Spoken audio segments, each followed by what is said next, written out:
ना श्री जी और ठाकुर जी दोनों निकुंज में विराज रहे। सब लोग ध्यान से सुनियो। सेज पर बैठे हैं और सामने सबरी सखी समाज बैठी है। जहां सखाओं का प्रवेश नहीं है समझो वो निकुंज है। निकुंज में जब ठाकुर जी लीला करते हैं तो वहां सखा भी नहीं जाते, वहां केवल सखी। ठाकुर जी की भी सखियां हैं और किशोरी जी की भी सखियां हैं। ठाकुर जी की सखियों की अग्रकन्या कौन है? यमुना जी। और किशोरी जी की सखियों की अग्रकन्या कौन है? श्री ललिता जी। निकुंज में अब सब जगह अपने अपने भाव, हरिवंशियों में अलग हैं, हरिदासियों में अलग हैं, वल्लभ कुल में अलग हैं, सब जगह के भाव अपने अनुसार सब है और सारे भाव उचित हैं। हमारी एक और प्रार्थना सुनिए, कभी हरिवंशी अगर हरिदासियों की भावना सुनते हैं तो उसके प्रति कभी आप लोग, हम एक बात सब युवाओं से कहते हैं, हमको देखो, हम स्वयं कौन है? रामानुज जी हैं, लेकिन हम लाल जी की सेवा किनकी करते हैं? वल्लभ कुल के ठाकुर जी। कथा किसकी सुनाते हैं? श्री राधा रमण जी का खूब नाम गाते हैं, गौड़ियाओं के ठाकुर जी। अब ये संप्रदायों की बात हो जाती है तो संप्रदाय विभाजित हो जाते हैं, पर हम सबके भाव सुनते हैं। हम हरिदासियों के भी, हम हरिवंशियों के भी, हम रामानुजियों के भी, हम वल्लभ कुल के भी, हम निम्बार्कियों के भी, सबरे पंथ हमारे हैं, सब में ठाकुर जी। देखो संप्रदायों में श्री जी और ठाकुर जी तो नहीं बदले ना, श्री जी भी हैं ठाकुर जी भी हैं, तो हम क्यों बदल जाते हैं?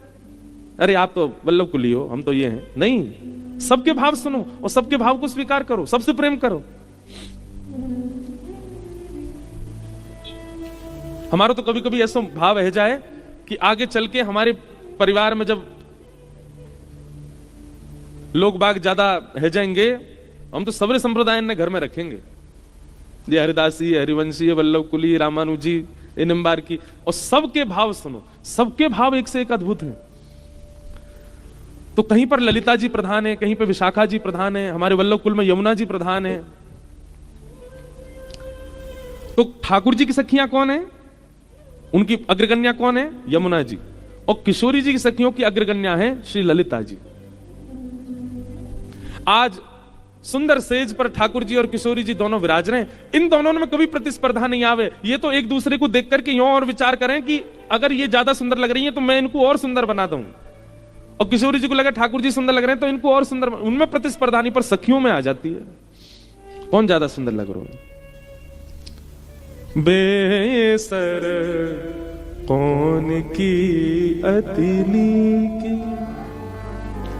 गाओ बिना तबला के गाओ। बेसर कौन की अतिनी की, बेसर कौन की अतिनी की, होड़ परी प्रीतम और प्यारी, होड़ परी प्रीतम और प्यारी, अपने अपने जी की, अपने अपने जी की, बेसर कौन की अतिनी की, बेसर कौन की अतिनी की। होड़ लग रही है, बेसर कहते के नासिका में श्री जी ने धारण करी है, यही बेसर है। कौन की अतिनी की, कौन की ज्यादा बढ़िया लग रही है? ठाकुर जी और श्री जी दोनों में होड़ लगा दी है, कौन ने? सखियन ने। उनमें आपस में नहीं है होड़, सखी करवा रही है, कौन की ज्यादा बढ़िया लग रही है। अंदर ही अंदर घुसपुस रही है। ललिता जी आदि कह रही है, अरे हमारी श्यामाजू की बेसर के आगे लाला की तो फीकी है। देखो तुम दूर से देखो, अपने आप ही ना लग रहा हो कि लाला की बेसर की ने प्रकाश ने कम है, तो बेचारी सब ठाकुर जी की सखियां कम है। अब ठीक है, हमारो लाला ने एक सांवरो है तो वाको तुम सबरे ऐसो भाव करते रहो, कोई फर्क ना है। नेक हमारो लाला गोरो होता ना, हे कृष्ण लला तुम होते लली तो गले कट जाते करोड़न के। ठाकुर जी ने बहुत बड़ी कृपा करी कि ये लाला ही बन के आए हैं, अगर ये कहीं लाली बन के आ गए होते, अच्छा कोई अंतर नहीं है तो लाला, पर श्रृंगार पूरा लाली इनको सही करें। हमारे लाला को लाली बनना बहुत अच्छा लगे। अब मैं कल कथा में, अब तो कहे नहीं कर, बेसर पहन के बैठ जाऊं कितना विचित्र लगूंगा है। आप लोगन की चल जाए तो पहनाऊ दोगे? अच्छा ये वाले उत्सव में तो नहीं, प्रथम उत्सव हुआ था ना जब लाल जी का, तब हमको चुनरी पहनाई थी लाल जी की आरती में। हमारे पीछे कई नाथद्वारा के वैष्णव बोले, महाराज जी मेहंदी रचवाओ, हाथन में कड़ूला पहनो, पामन में पायल पहनो, तब आरती स्वीकार होगी। मैंने भैया हाथ जुड़वाए लो। मन से यशोदा बन जाऊंगा, श्रृंगार ते बनगो तो भिंडलासी दिखूंगो। सब कहेंगे देख गोबर चोटी डोल रही है। लेकिन हमारे लाला को संकोच ना हो भाई। महाराज कुंडल भी अनेक प्रकार के पहने ठाकुर जी, एक एक कुंडल यहां, फिर एक कुंडल एक ऐसा पहने ठाकुर जी वो यहां से पूरे पीछे ऐसे घूम के जावे, यहां पहनेंगे, फिर इनमें ऊपर भी धारण करेंगे, फिर इन सबन को धारण करेंगे, फिर आगे ऐसे मकराकृत धारण कर लेंगे, यहां चुबुक धारण करें, यहां पे नथ बेसर पहनेंगे, गले में खूब सारे हार पहनेंगे, हाथन में कड़ूला, एक ते काम ना चले खूब सारे पहने, यहाँ पे चुटीला धारण करेंगे। बिल्कुल श्री जी को इसमें भाव क्या है? हम आरसी क्यों दिखाते हैं ठाकुर जी को? जब आरती होती है तो वंशी जी पधराने के बाद, वेत्र जी पधराने के बाद ठाकुर जी को आरसी क्यों दिखाते हैं? मैंने कथाओं में बताया है, ठाकुर जी का जो श्री अंग है ना वो ठाकुर जी हैं, और ठाकुर जी का जो श्रृंगार है वो श्री जी हैं, वो किशोरी जी हैं। सिर के मुकुट से लेकर के पैरन के नख की पायल तक सब कछु श्री जी हैं। तो ठाकुर जी आरसी में यूं देखें, आज मुंह पे श्री जी ने कितनी कृपा करी, कितनी आई है मेरे ऊपर, कितनी माला आई है, कितनों मुकुट आयो, कितने कुंडल आए हैं, कैसी श्री जी मुंह पे कितनी शोभायमान है रही है। नेक मुकुट दिखाओ तो तब ठाकुर जी को आरसी दिखाई जाए। तो पहले आरसी ठाकुर जी को दिखाई जाए, ठाकुर जी रज रज के देख लें, फिर रज के देखने के बाद फिर ठाकुर जी अर्चक से, मतलब जैसे हम अर्चक हैं तो हमसे कहेंगे नेक तू देखियो कैसा लग रहा हूं मैं, तो फिर एक बार देखो, फिर हम देखेंगे, तो देख के कहेंगे लाल जी बहुत जोर के लग रहे हो, वो नेक दूर ते और दिखा, फिर दूर ते दिखाते हैं, देखो लाल जी मैं बढ़िया लग रहा हूँ, हाँ अब आरती कर मेरी। तो ठाकुर जी जब प्रसन्न हो जाते हैं कि हाँ श्री जी खूब आई है मुंह पे, कई बार देख के लगे इतना श्रृंगार, इतना भारी श्रृंगार छोटे से ठाकुर जी को, जितना भारी श्रृंगार उतने ठाकुर जी प्रसन्न हो, वाह आज श्री जी बड़ी रीझी है मुंह पे, देखो कैसी आई है ऊपर से नीचे तक भरी भई है। तो श्रृंगार जो है वो श्री जी है और रूप जो है वो ठाकुर जी है। और ठाकुर जी आरसी में अपने ऊपर श्री जी कितनी पधराई गई है वही को देखें, एक एक माला को ठाकुर जी गिने, उतने प्रसन्न हो मैं बस। एक एक माला को ठाकुर जी गिने, उतने प्रसन्न हो मैं बस। सखियां सब बैठ करके कह रही हाँ भाई बेसर कौन की बढ़िया लग रही है बताओ। दाव पर्यो ललिता के आगे, दाव पर्यो ललिता के आगे, कौन सरस कौन फीकी, कौन सरस कौन फीकी, बेसर कौन की अतिनी की, बेसर कौन की अतिनी की। नंददास विलग जिन मानो, नंददास नंददास विलग जिन मानो, नंददास विलग जिन मानो, कछु नेक सरस लली की बेसर, कछु नेक सरस बेसर, कौन की अतिनी की बेसर, कौन की अतिनी। ललता जी पे दाव आयो, आप बताओ कौन की ज्यादा बढ़िया लग रही है? तो सन्मुख बैठ करके ललता जी देख रहे हैं, ललता जी बुली ने पास आके देखूंगी, सो कहा भयो प्रिया प्रीतम दोनों बैठे हैं, दोनों के बीच में ललता जी बैठ गई और बिल्कुल मध्य में बैठ के अब ठाकुर जी यहां, श्री जी यहां। अब ललता जी ऐसे देख रही हैं, ठाकुर जी की मुख की ओर देखें, अब दिखाओ पास से दिखाओ अपनी बेसर। तो ठाकुर जी ऐसे दिखा रहे हैं और फिर पीछे मुड़ करके श्री जी की देखें तो श्री जी भी अपनी दिखा रही हैं। ललता जी ने जैसे ही ठाकुर जी की बेसर देखी, ललता जी के नेत्र सजल है गए, क्योंकि ठाकुर जी की बेसर अद्भुत लग रही है। जैसे ही नेत्रन में अश्रुबिंद देखे ठाकुर जी समझ गए इनको मेरी बेसर बढ़िया लग गई है, और कहीं इनने मेरी प्रशंसा कर दी तो कहीं श्री जी मान नहीं कर जाए। तो ललता जी मध्य में बैठी हैं, तो ठाकुर जी ने ऐसे गलवैया डाली ललता जी के ऊपर, और ललता जी के ऊपर गलवैया डाल के अपनी उंगली पे ऐसे उनके कंधा पे खुजान लगे, और मानो जैसे इशारों कर रहे हूं, बोले मुझे पता है लगी तो बढ़िया मेरी रही है, पर बड़ाई श्री जी की करी हूं, श्री जी की प्रशंसा करी हूं। ये भी एक परस्पर प्रेम है श्री जी और ठाकुर जी को, कि अगर ठाकुर जी को कोई चीज प्रिय लग जाए तो ठाकुर जी ये चाहे कि प्रशंसा श्री जी की हो, चाहे कैसो भी मेरो भाव मेरो श्रृंगार कितना सुंदर हो, प्रशंसा श्री जी की करो। कई लोग ठाकुर जी के सामने जामे, अरे लाला बड़े प्यारे लग रहे हो, बलिहारी जाऊं कितने सुंदर लग रहे हो, ठाकुर जी कह रहे हैं मेरी मत करे, श्री जी की कर। लाडली जी को गुण मुकु बता, कोई बिहारी जी जाए और बिहारी जी जाके कहे, अरे ठाकुर जी आप तो चोखे लग रहे हो, पर श्यामा जी आज हमारी बरसाने में ऐसे रंग में विराज रही हैं, ऐसी सुंदर लग रही हैं, ठाकुर जी खड़े खड़े प्रसन्न रह जाते होंगे, वाह भैया असली दर्शनार्थी तू आयो, यहाँ आके श्री जी को यश सुना रहे हो, यहाँ आके श्री जी के भाव सुना रहे हो। ठाकुर जी के सन्मुख ठाकुर जी के भाव सुनाने से ठाकुर जी इतने प्रसन्न ना हो, श्री जी के भाव सुना। तो ललिता जी बोली, भैया देखो श्रृंगार सबरो सुंदर है, श्रृंगार बहुत मधुर है, पर कछु एक सरस लली की बेसर। का कही? बोले बेसर दोनों की सुंदर है, पर नेक ज्यादा सुंदर हमारी श्री जी की है। और ये सुन के ठाकुर जी तो खड़े हो गए, बोले जय हो हे श्यामाजू, आपके श्रृंगार के आगे आज मैं हार गए हो, आप तो बड़ी सुंदर लग रही हैं। सब सखी जय जयकार करने लगी, वृषभानु दुलारी की जय, किशोरी जी की जय हो, हमारी लाडली की जय हो। पर श्री जी को श्रम हो गया, श्री जी उदास हो गए। क्यों?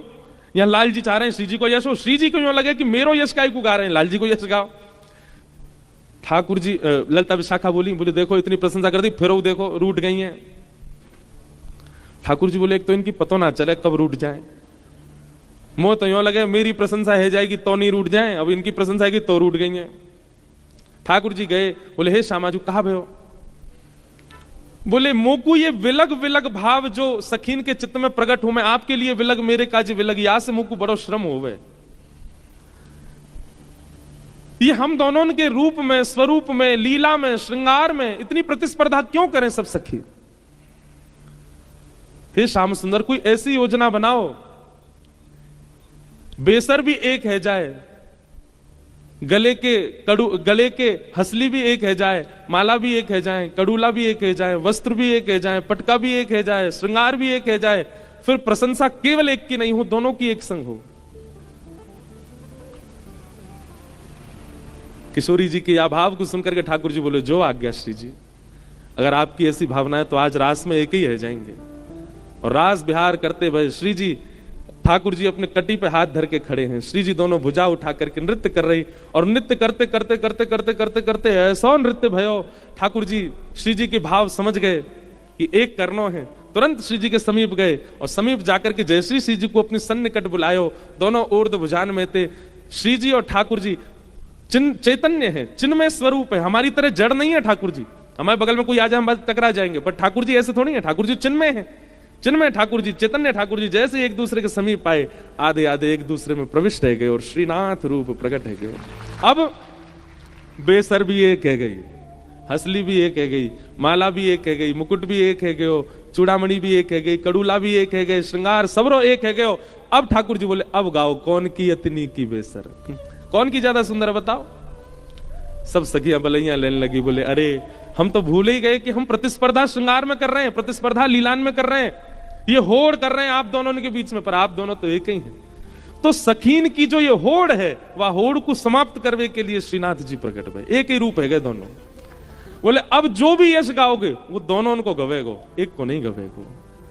श्री जी को अलग गवरो, ठाकुर जी को अलग गवरो, ये अलग अलग से ठाकुर जी बड़े बेचैन भय, तभी एक आकार रूप है कि श्रीनाथ बने। ऐसे हमारे ठाकुर जी ये एकाकार रूप हैं। कल मुझसे कोई बोलो, नाथ द्वारा को व्यक्ति बोलो, महाराज जी हमारे नाथ द्वार में ब्रजमंडल से ठाकुर जी तो आ गए, श्री जी कब आएंगे? मैंने कहा अरे राम जी कहा पूछ लियो आपने। पहली बात, आपको अभी तक यही ना पता कि श्री जी यहीं विराज रही हैं, ये ठाकुर जी की ओर तो बुझा, तो श्री जी तो हैं। श्री जी नहीं आई होती तो ठाकुर जी की हिम्मत है कि आ जाए ब्रज से बाहर, श्री जी आई हैं तभी तो ठाकुर जी आए हैं। और दूसरी बात, फिर भी आपको लग रहा हो श्री जी नहीं आई, ले आओ ठाकुर जी को वापस वृंदावन, श्री जी तो वहीं रहेंगी, श्री जी ना जामे। श्री जी हमारी अखंड ब्रजवासी हैं, ब्रज तज ने को उभार ना जाए हमारी समाज में, तो सदा वृंदावन में रहे। हमारे ब्रज में कहें विपिन राज सीमा से बाहर, हरियु को ना ही निहार, रे मन वृंदा विपिन बिहार। ठाकुर जी कभी कभी ब्रज से बाहर जाके की लीला करें तो श्री जी कमर करके खड़ी हो जाए, बोले पहले यहाँ आओ, यहाँ भीतर प्रवेश करो, यहाँ लीला करो तब देखूंगी। अब आप इसे में ज्यादा मत ले जाओ मुझे, नहीं तो फिर ब्रज की महिमा के आगे फिर सबरे फीके से लगेंगे। लेकिन श्री जी नहीं है नाथ द्वारा में, ये बात तो आपको सोचनी ही नहीं चाहिए, चिंतन में भी नहीं आनी चाहिए आपके। बिना श्री जी के ठाकुर जी पधार ही नहीं सकते, श्री जी विराज रही हैं। मैं तो द्वारिका में भी यही बात कहूं, जैसे यहां पर दो भुज ठाकुर जी, एक भुजा श्री जी की है, एक भुजा ठाकुर जी है, एक अंग श्री जी को है, एक अंग ठाकुर जी को है। अब कहेंगे लोग कि द्वारिका में द्वारिका में भी है, यहां दो भुजा है, वहां चतुर्भुजा है। तो चतुर्भुजा में दो भुजा श्री जी की हैं, दो भुजा ठाकुर जी की हैं। और श्री जी और ठाकुर जी दो दो भुजान में प्रकट है, चतुर्भुज में है, तभी तो द्वारिकाधीश है। वहां पर भी श्री जी हैं। श्री जी की भुजा कौन सी है? तो कोमल आयुध जिन हस्तन में, वो श्री जी की भुजा है। शंख और पद्म, यानी कि शंख और कमल, ये दो जिन भुजान में वो श्री जी के हैं। शंख चक्र और गदा जिन भुजान में, वो ठाकुर जी की है। वहां पे भी श्री जी विराज रही हैं अंतरंग भाव से। श्री जी के बिना ठाकुर जी ना ही विराज सके। और सबसे बड़ी बात, अब अंगन में भेद बताओ, इनमें भेद बताओ, श्रृंगार ही श्री जी है। ये जो ठाकुर जी इतने सुंदर लग रहे हैं, वो काय मारे लग रहे हैं? श्री जी तो विराज नहीं है शीश से नख तक। तो श्रीनाथ एक रूप नहीं है, अनेक लीलाएं एक ही स्वरूप में विराजमान है। देव दमन, नाग दमन, इंद्र दमन, रास बिहारी, गिरवरधारी, सारे स्वरूप हैं श्री ठाकुर जी में। अगर श्रीनाथ जी का कोई दर्शन करता है तो संपूर्ण कृष्ण लीला का प्रत्यक्ष दर्शन उसको हो जाता है। ऐसे हमारे श्रीनाथ जी हैं, ऐसे हमारे गोवर्धन नाथ हैं। अब कल परसों हमारे एक भैया मेरे पास आए, बोले महाराज जी एक भाव कहनो आपसे। मैंने कहा आपने ठाकुर जी भैंसा पे चढ़ा दिया, वो उतार तो दो। हमने परसों तरसों लीला कही ना कि ठाकुर जी भैंसा पे बैठ के तोड़ के घने में गए। अब ये भी कथा भाव से सुनने वाले के अंदर ऐसी भावना आती है, बोले हमको बेचैनी हो रही है कि ठाकुर जी अभी तक भैंसा पे हैं, अब तो नीचे उतार दो। भगवान, हमने वैसे बात ना कह तो नहीं पर फिर भी बता दे रहे हैं। तो उनके घने में गए, वहां पे एक तपस्या कर रहे हो, एक वैष्णव। क्यों गए ठाकुर जी वहां? एक वैष्णव तपस्या कर रहे हो, वहां के चित्त में इतनी भावना ठाकुर जी के दर्शन की, इतनी भावना, लेकिन वो जा तो ना हो गिरिराज जी। क्यों? बोले ठाकुर जी के दर्शन की इतनी उत्कंठा मेरे चित्त में, पर मैं गिरिराज जी पे पैर ना धर सकूं। और श्रीनाथ जी ऊपर विराजे गिरिराज जी पे, गिरिराज जी पे चढ़ के कैसे जाऊंगा मैं ऊपर? तो बाकी इतनी वेदना कि वो ठाकुर जी के दर्शन के बगैर रह भी नहीं पा रहा है, और ठाकुर जी के दर्शन के ऊपर चढ़ भी नहीं पा रहा है। तब वाने एक कुंज में बैठ करके तपस्या ही करी। बोले हे लालजू, मैं गिरिराज जी पे नहीं चढ़ूंगा और आपके दर्शन के बिना रहूंगा भी नहीं, तो आप ही कृपा करो। तब माने ऐसी तपस्या करी, ऐसा भजन कियो, ऐसा नाम जप कियो।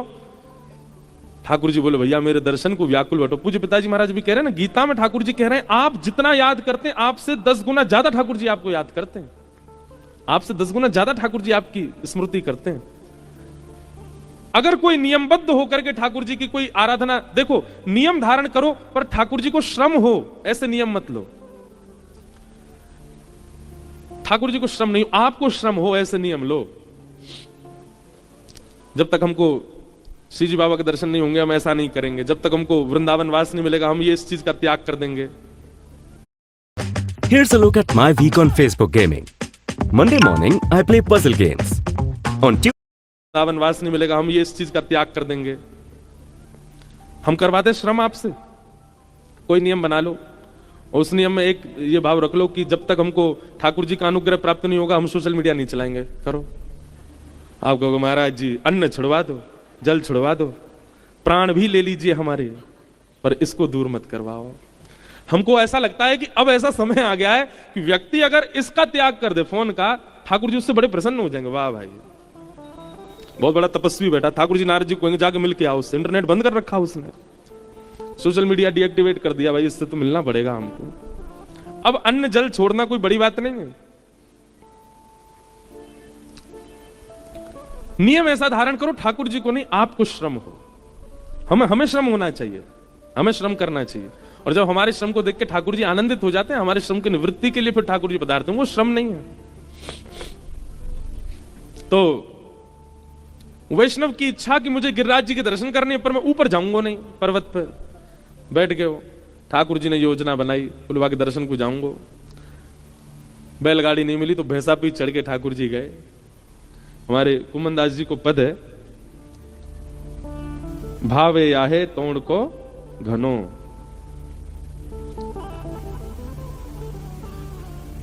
कांटा लगत गोखरु लगत, कांटा लगत गोखरु लगत, फट्यो जात यह तनो, फट्यो जात यह तनो। क्यों? भावत है तो हे टोड़ को घनो, भावत है तो हे टोड़ को घनो। कुमनदास जी कह रहे हैं, जय हो गोवर्धनधारी श्रीनाथ जी, ऐसो तोड़ को धनो भागे हो, आपको कांटे लग रहे हैं, गोखरू लग रहे हैं, लेकिन फिर भी दौड़े जा रहे हैं। भैंसा अगर धीरे धीरे चले तो ऊपर से ठाकुर जी नेक और वाय उचकाए दें और जोरते दौड़े। कांटे में है कि अब महाराज ठाकुर जी को हाथ पकड़े, सद्दू पाने आदि सब चल रहे हैं, सबरे कांटे में है गए। ठाकुर जी मंद मंद मुस्का रहे हैं, बोले जा कहां रहे हो? तब वहां पहुंचे, वहां पे एक वैष्णव बैठो, वहां को दर्शन दिए ठाकुर जी ने। दौड़ करके गए, कुछ फल लेके आयो, उनसे अचार बनायो, ठाकुर जी को बढ़िया पवायो। आज भी ठाकुर जी पामे प्रेम से वही की स्मृति में। ऐसी लीला हमारे श्री लाल जी ने करी, भैंसा पे बैठ करके दर्शन देवे गए। ऐसे प्यारे श्री गोवर्धन नाथ हैं, श्रीनाथ जी हैं, जो नाथ द्वार में आनंद करा रहे हैं। और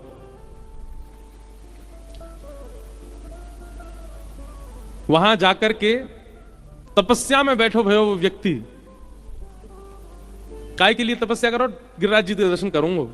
ठाकुर जी जाकर के मीठी मीठी वाणी से वासो चर्चा करने लगे। ये सब भाव देख करके अष्ट सखा जब विचार करें तो नेत्र सजल ले जाएं। जय हो ठाकुर जी, आप कितने कृपालु, इतनो इतनो इतनो भाव मान करके वहां के पास गए, वहां से जाकर के चर्चा करने लगे। वो नहीं आ रहा गिरिराज जी, मैं जाऊंगा वहां से मिलने के लिए। बोलत श्याम मनोहर बैठे, बोलत श्याम मनोहर बैठे, कमल खंड और कदम्ब की छैया, कदम्ब और कदम्ब की छैया। बोलत श्याम मनोहर बोले, बोलत श्याम मनोहर बोले। जैसे ही ठाकुर जी उस घने में पहुंचे उस वैष्णव को दर्शन देने के लिए, तो कुसुमनि द्रुम अली पीक गुंजत, कुसुमत द्रुम अली पीक गुंजत, कोकिला कल गावत ताहिया, कोकिला कल गावत ताही। कुंभन दास ब्रज जुवती मिल, कुंभन दास रसिक कुंवर गिरधर के पैया, रसिक कुंवर गिरधर के पैया।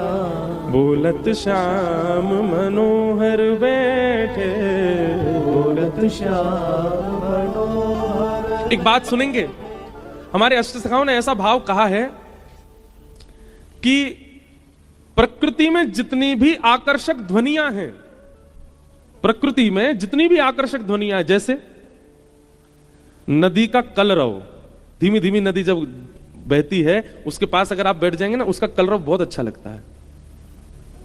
झरने की आवाज बहुत प्यारी लगती है, ये प्राकृतिक आवाज है। ऐसे ही तेज हवा चलने पर जब वृक्षों से आवाज आती है, उससे उसके स्पर्श से, बहुत तीव्र नहीं, मध्यम हवा जब चलती है वृक्षों का स्पर्श कर, उसकी आवाज भी बहुत। कभी आप चिंता में बैठे हो ना, कभी बहुत चिंता चल रही हो, तो आप नदी के कलरव के पास बैठ जाओ, या जहां थोड़ी मंदम हवा चल रही हो, वृक्षों से पत्तों की आवाज आ रही हो, वहां नेत्र बंद करके बैठ जाओ, या फिर कोयल की कुहुक सुनने लग जाओ,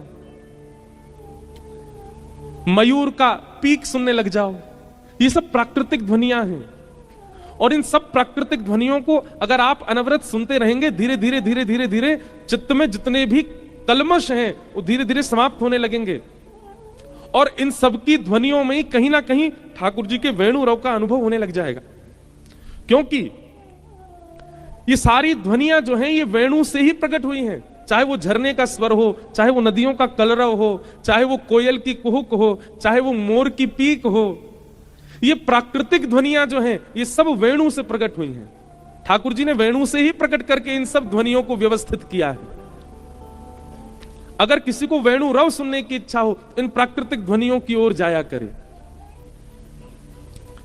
कितनी बार अनुभव किया, ठाकुर जी जब बोलने लग जाते हैं ना, जैसे ही ठाकुर जी बोलते हैं मंदम हवा बहने लगती है, वृक्षों का स्पर्श करके वहां से स्वर आने लगता है, सुंदर कलरव नदियों का प्रारंभ हो जाता है, सुंदर कोयल कुहुकने लग जाती है। ये कोयल का कुहुकना, मोर का पीकना, ये सब क्या है? ठाकुर जी की ध्वनि को और सुंदर बनाने के लिए सब प्राकृतिक ध्वनियां प्रकट होती हैं। आज भी यदि ठाकुर जी की वेणु ध्वनि का अनुभव करना हो तो इन प्राकृतिक ध्वनियों के पास जाए। ठाकुर जी मीठे वचन बोलने लगे और वो वाणी सुनकर के सब ठाकुर जी की बलैया लेने लगे। इतने सुंदर ठाकुर जी बोल रहे हैं। उसको दर्शन दे करके फिर ठाकुर जी पुनः गिरिराज जी पधारे और भैंसा से उतर गए नीचे। तो जिनका भाव था बोले आपने लाल जी अभी तक भैंसा पे चढ़ा रखे हैं, उतार दो। तो आज उतर गए। लाल जी आगे फिर विराजमान हो गए ऐसे, और श्री गिरिराज जी में ठाकुर जी अवस्थित हो गए।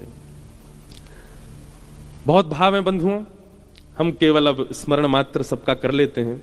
श्रीमद् भागवत जी के प्रथम स्कंद में भागवत जी का मंगलाचरण किया गया, भागवत जी की रचना कैसे हुई वो सब भाव बताए गए।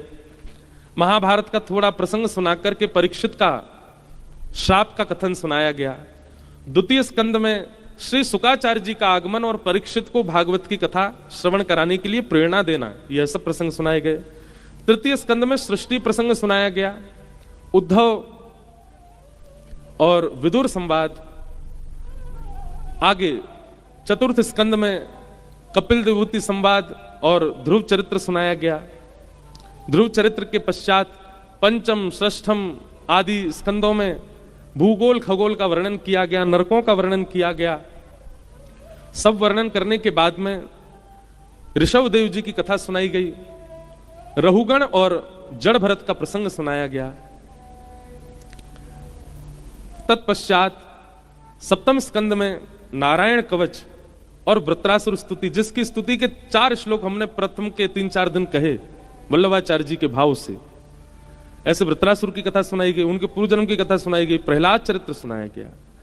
प्रहलाद चरित्र के उपरांत फिर देवासुर संग्राम, बलि बामन अवतार और इसी मध्य में गजेंद्र मोक्ष की कथा सुनाई गई।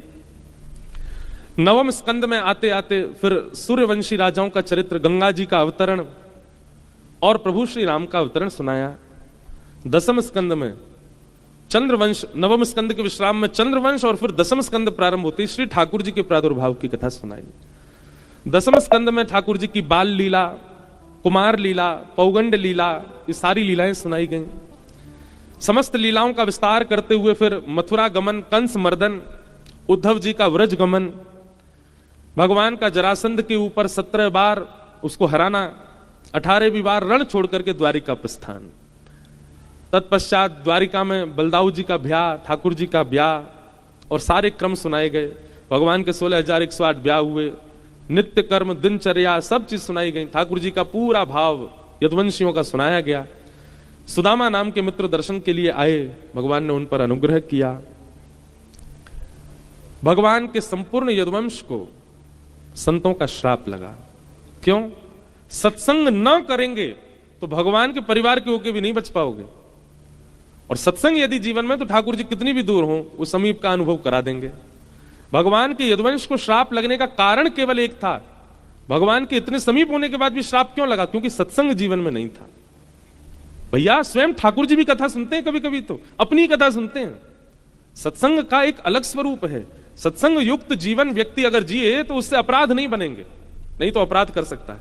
कोई व्यक्ति केवल सेवा करता है ठाकुर जी की, अपराध बनेगा उससे अगर वो सत्संग नहीं करता। तो सत्संग श्रवण करके सेवा में जाओ, सत्संग श्रवण करके नाम जप में जाओ, सत्संग श्रवण करके भोग की सेवा, राग की सेवा करो। अब कई लोग राग सेवा करते हैं, ठाकुर जी को राग सुना, पर वो गा क्या रहे हैं उसका अर्थ उनको खुद नहीं पता होता, इसलिए उनके भाव ठाकुर जी स्वीकार नहीं कर पाते। आपका स्वर अच्छा है ये जरूरी नहीं है, जो आप गा रहे हैं उसका भाव आपको पता होना चाहिए। आप मसाले कितने बढ़िया डाल रहे हैं सब्जी में वो बड़ी बात नहीं है, पर उसका उद्देश्य क्या है बनाने का, वो विशेष बात होना चाहिए। किसके लिए बना रहे हो? तो भाव प्राधान्य सेवा होती है, तभी ठाकुर जी प्रसन्न होते हैं। केवल उसकी पूर्णता नहीं होनी चाहिए, व्यवस्था नहीं होनी चाहिए, भाव होना चाहिए। तो यदुवंशियों में भाव तो था नहीं। क्यों? ठाकुर जी के इतने समीप रहने लग गए थे कि भाव उनके ऐसे हो गए थे, ये भी हमारी जैसी हैं। अच्छा, एक अलग बात बताएं। भगवान श्री राम जब रावण से युद्ध करने के लिए गए तो समस्त बानरों को अपना बल प्रदान किया। मतलब जितने बानर थे राम रावण युद्ध में, सब में राम जी के समान बल आ गया था। और सब मार रहे थे बड़े बड़े राक्षसों को।